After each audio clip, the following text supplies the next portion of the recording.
Hello, I'm Maria Hall Brown, and this is LA Currents. Well, perhaps the best way to fight sexual, domestic, and interpersonal violence is to actually prevent it. Well, today I'm delighted to be joined by the Executive Director of Peace Over Violence, Patti Giggans. So wonderful to have you here. Thank you so much, Maria. I'm very glad to be here on Denim Day. Oh, yay, Denim Day. Well, we are appropriately dressed for Denim Day. So I do want to find out about the organization, and then we can learn a little bit about why Denim Day has been created. But, you know, the name of the organization is Peace Over Violence, but that's not what its original name was. It's been around since 1971. It was built because of a very personal reason. How did this organization come into being? Well, our organization, and we had a different name back then. It was the Los Angeles Commission on Assaults Against Women, or LACAW, as we were known. It was started in 1971, late 60s, early 70s, at that time of the violence against women's movement, the LGBTQ rights movement, civil rights. So they were pioneering feminists who actually had a friend who was raped on Hollywood Boulevard, and they had a first-hand experience about how she was treated by the police and going through the exam and all of that. And so they decided that they were going to really take this violence against women on, and started the first hotline in the country, the LA Rape and Battering Hotline, which we at Peace Over Violence are still running today, 50 years later. All right, so you talk about that impetus and that reason why everything had, but now we're talking several decades later. What has changed and shifted, and what are some of the issues that you've had to step up and handle or help and address since those early days? Well, there's so many when you think of 5 decades of us providing hotline and counseling and support groups for sexual assault and domestic violence and child abuse. But I think part of what happened was we and other organizations like us at that time, we were a reaction. And we became a movement. Right. So we were a reaction, the way people were treated, the laws of the time, the customs, the culture, the victim blaming, the not believing. And so these feminists decided to set up a network across the country. So a whole movement was born, and then we had organizations to really provide services and interface with the public, the community, and all the systems. And so part of what happened was there was over time, there was a lot more collaboration, with government, with police, with law enforcement. There was a lot of cross-training, and we were on a mission. And our co-conspirators in the movement were on a mission to change the culture and make it safer for women and girls and boys and men, anyone who could be victimized by sexual or domestic violence. It's been heavy lifting, and obviously we've made some progress, but there's still so much to do. So many people are still vulnerable to these kinds of violences.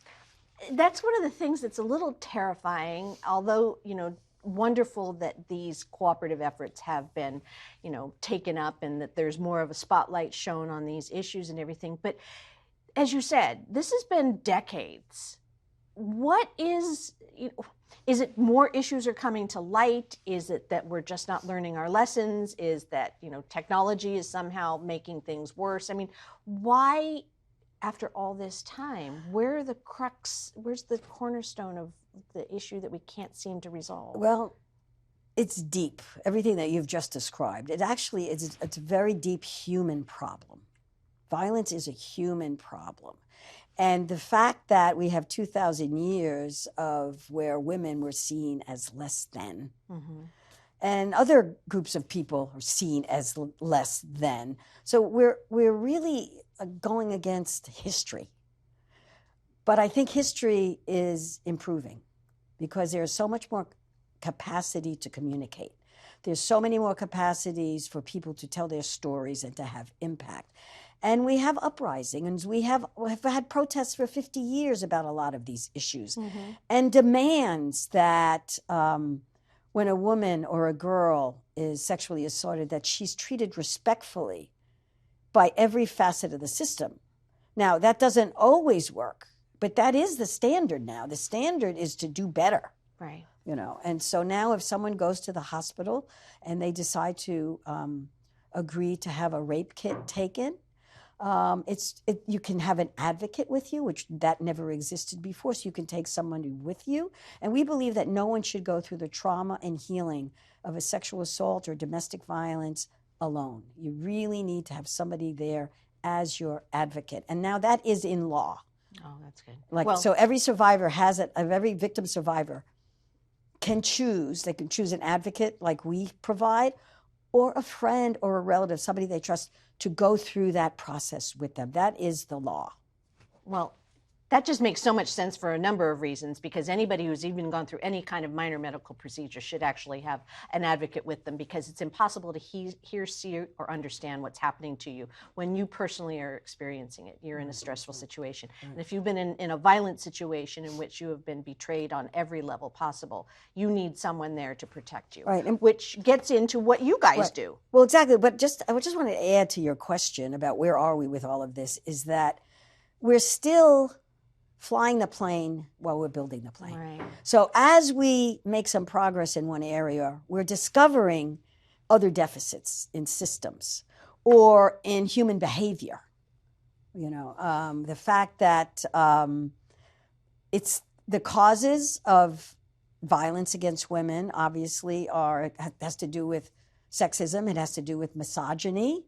It also has to do with poor education and a lack of understanding about roles. Mm-hmm. What does it mean to be a man and masculine? Quote, what does it mean to be a woman and female? And now also, we have trans people who are being sexually and also targeted for hate crimes. So the more progress we make, we also discover that we have more progress to make. Well, and thank goodness you're here.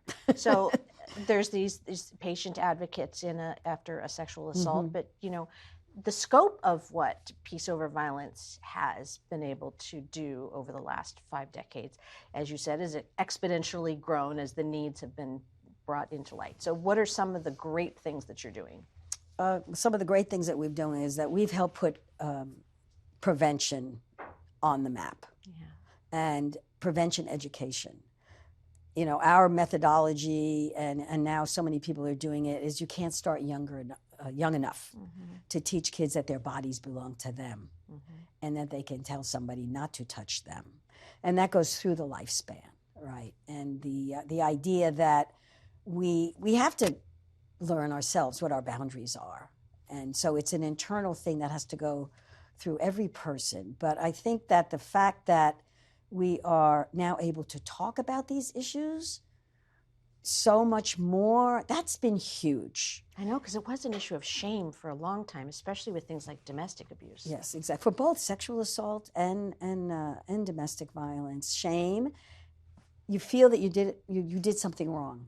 Why is this man treating me this way? Why is this person treating me this way? Is it my fault that I was raped because I didn't lock my window in the summer heat? These are the things that go through people's minds, and they take on their own inner shame, and then they're blamed when they start to tell their story or they want to report their story.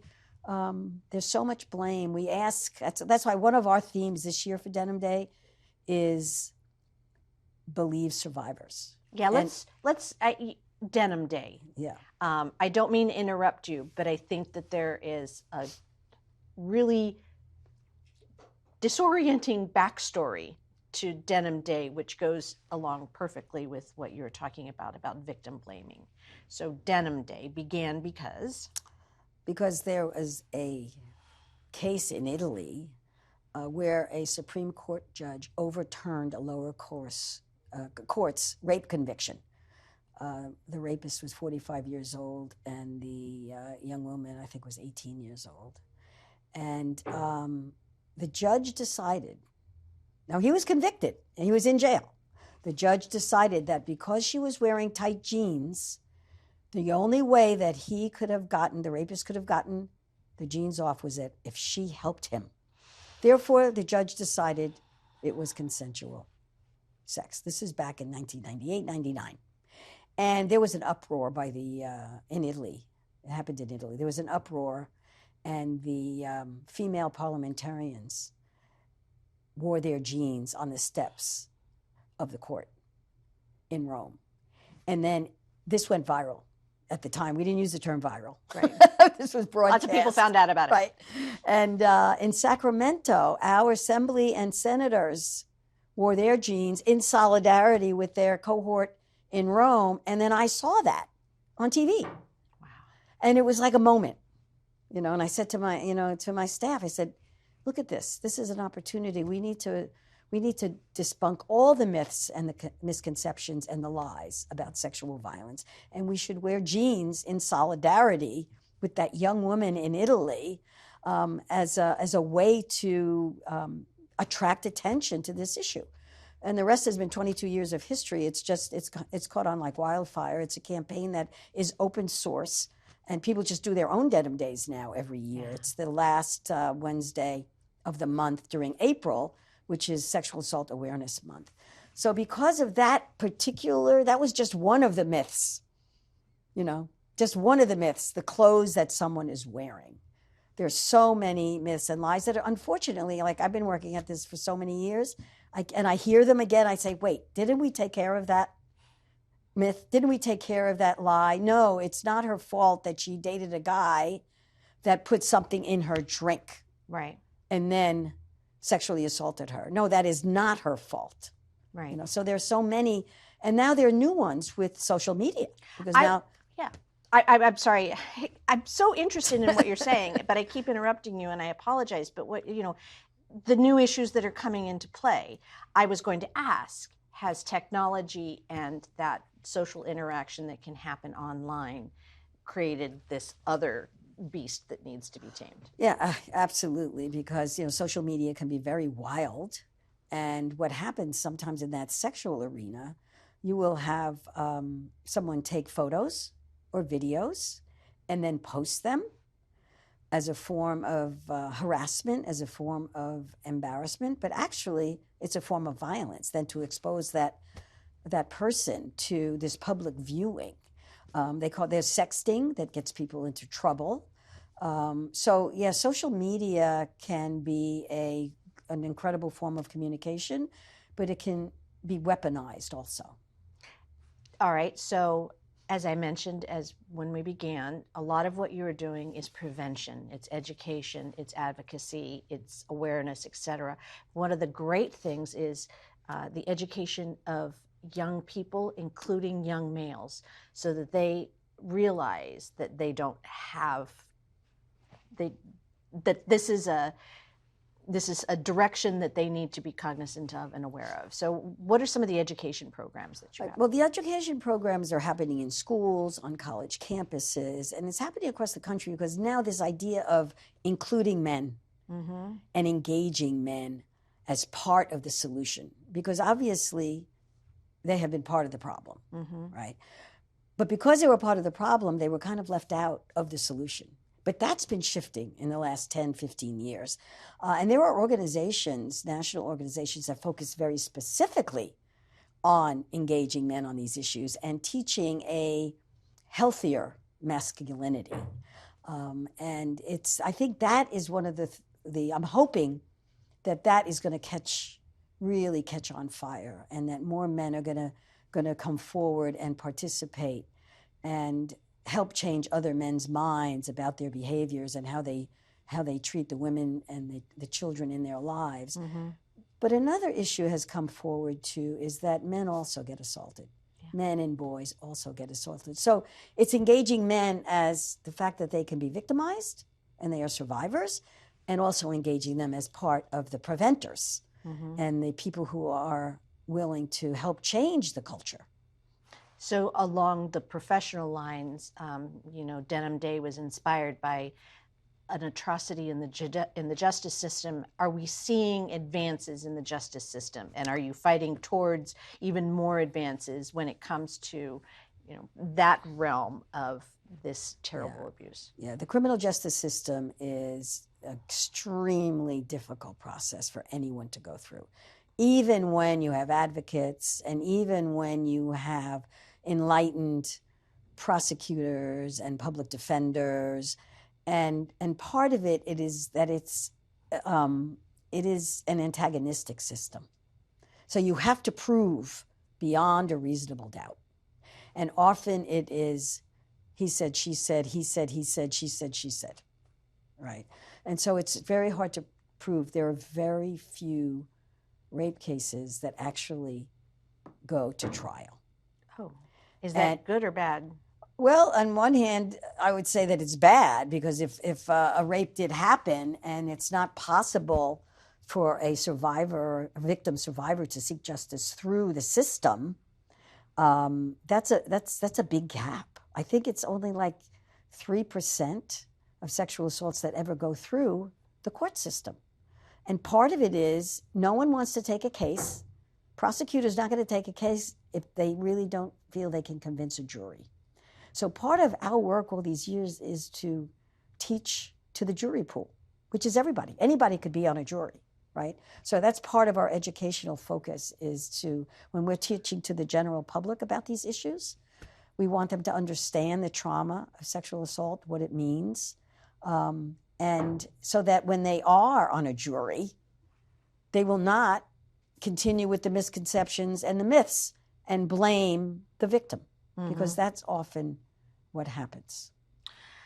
The pandemic obviously shifted so many things, but one of the primary concerns was the ability for people to survive domestic assault scenarios. And now there's even been requests for delivery people and grocery store people and everything to kind of keep their eyes and ears open for someone who might be a victim of domestic assault. Have you noticed an increase and need for your organization to be hypervigilant about that scenario during the pandemic and now post-pandemic? Yes, well, throughout this whole year, throughout the COVID-19 pandemic, we have been working remotely. Our staff of 75, we've been working remotely, but we've been able to, through the virtual world and Zooms and telehealth, we've been able to reach more people than regularly. We have 35 support groups, well attended on Zooms, right? And so that's been a real learning and a real great opportunity. And what we have seen in terms of domestic violence, it started out slow in the beginning of the pandemic, but it gradually, we saw that the calls and the reporting of domestic violence situations really grew a lot, almost by 50%. And then that really stretched the domestic violence shelter programs that we have here in Los Angeles. And so because of the pandemic, you can't move people in and out of shelter. Right. So the city of LA and our mayor started Project Safe Haven, which enabled many of us to put people in hotels or other safe living situations so that they could leave that situation. And we figured out, we knew this before the pandemic, that home is not safe for everyone, because often that's where violence happens. But for sure, during the pandemic, it became very obvious that quarantining is not safe for everyone. So that's something, and we've just been working overtime to deal with that. And in terms of sexual assault, actually, some of those calls there have been fewer reports around sexual assault and calls to our hotline. And so that's interesting. And I think part of the reason is that the colleges and universities, which is an area, that age group, very vulnerable to sexual assault, they have not been meeting. They have not, been functioning in person. So I think that's one of the reasons that we haven't had as many calls. However, it's a big don't know. We don't know what's going on out there when it comes to sexual assault. And once we start re-entering into this new normal, we will know. So much of it is giving yourself permission to share an unfortunate experience and convincing others that there is something that they can do and that there is a network to be able to support. Obviously, Me Too definitely ignited an arena in which everyone sort of knew but never acknowledged. And the scope and scale of what is considered assault has definitely broadened. Are you are there programs to help in that regard for things that may have happened in the past, or things that might have happened in the workplace, or things that might have not necessarily been considered an assault or violent, but definitely psychologically and emotionally damaging? Right, absolutely. Well, we've always understood that there's kind of a continuum of violence, and that often sexual harassment is one end, Right. and then you have assault all the way to the end, sexual assault all the way to rape on the other end. Right. And sexual harassment is often the testing ground to Oh. see how far you can go with someone. If you want to overcome them or have power over them, if you want to steal sex from them against their will, you know. So the Me Too movement was able to really bring out a lot more around sexual harassment. But it's, yes, our programming and the trainings that we do include sexual harassment prevention, and also in terms of our service provision, that we do serve people who have been sexually harassed in the workplace. And so it's a continuum. And so our services are wanting to speak to that continuum. Right. So you mentioned the 35 support groups that have been operating during the pandemic over Zoom, but you know, the reach and the impact that you can have with peace over violence, you know, you really rely on the kindness of strangers, you know, and you really rely on, you know, support from just someone like me or someone, you know, that you meet. What are you looking for when it comes to helping people be safe in the future? Well, one of the things that we are so appreciative of in terms of our Los Angeles community is that we have a very large volunteer program. We have 75 staff, and we have almost 200 volunteers. And many of those program volunteers are just regular people who volunteer to staff the 24-hour hotlines. And we train them.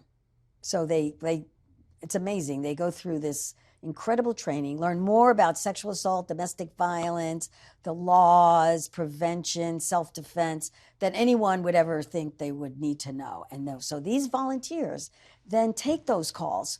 And we love that peer-to-peer connection, so that when someone calls our hotline and they're telling their story maybe for the first time, they're actually talking to someone who's only there to receive their story, to listen, to advocate, to give them referrals.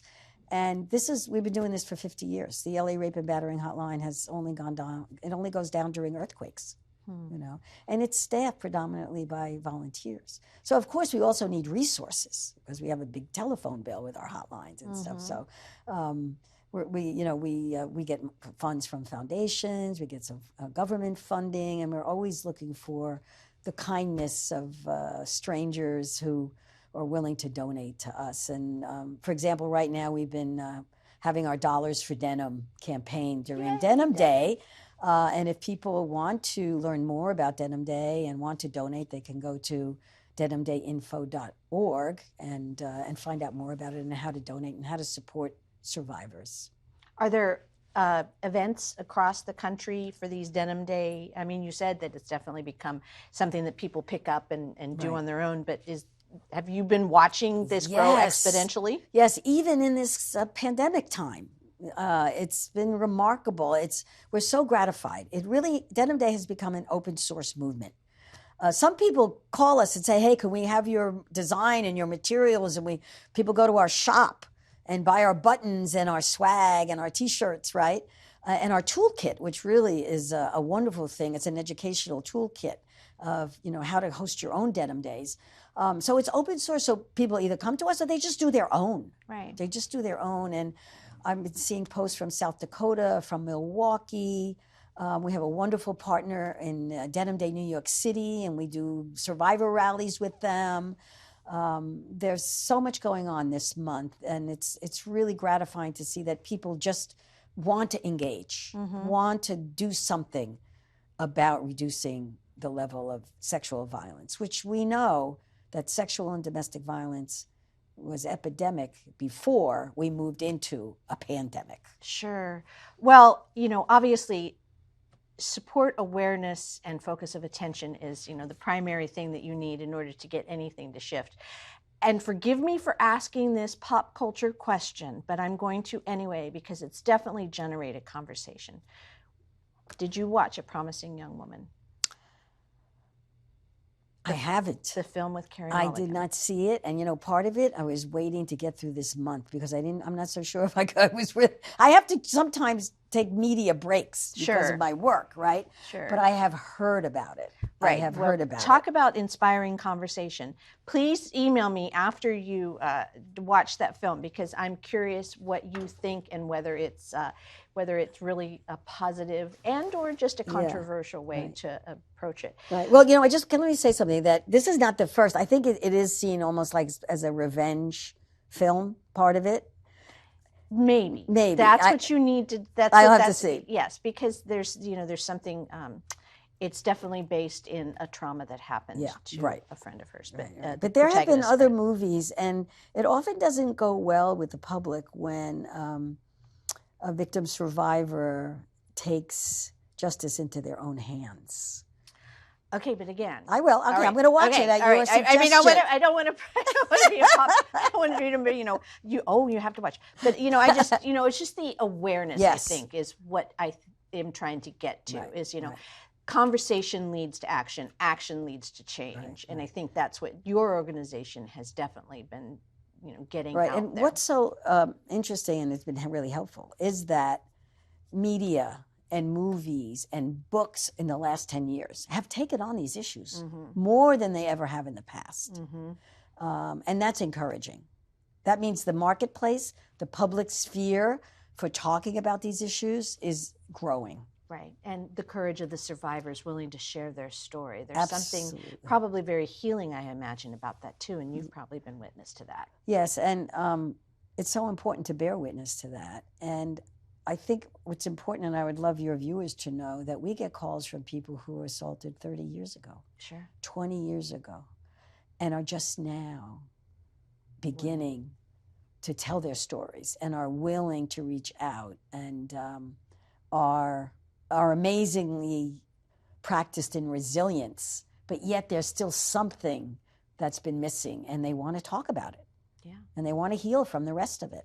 Right. All right. Well, if people want to help, people want to volunteer, people want to share, or maybe need to expose something that has happened to them, what's the best way for them to get in touch? Because not only do you have the phone and the online, but there's also, physical places they can go. Yes, we have 2 offices in Los Angeles County, one near downtown LA and one in Pasadena. But I do want to speak of the fact that we are a part of a network. We have collegial sister agencies working on domestic violence and sexual assault throughout our county. And we know each other. We meet with each other. We help each other. We support each other. So no matter where someone is in LA County, there are resources for people to go to. And you could go to peaceoverviolence.org and find out where all the resources are and how to get in touch with us and the other rape crisis centers and the other domestic violence programs. And I'm very proud of that I've been at Peace Over Violence for 35 years. And one of my proudest things is to be part of building up that network that we have in our county. And the easiest way to find you online? peaceoverviolence.org. Yep. denimdayinfo.org. Yep. Right. Okay. Well, you know what Madeline Albright always says? There's a very special place in hell for women who don't support each other. So, it's been delightful chatting with you. Thank you so much, Patti. It's been wonderful talking with you. Thank you so much for having me. And that's a wrap on this LA Currents.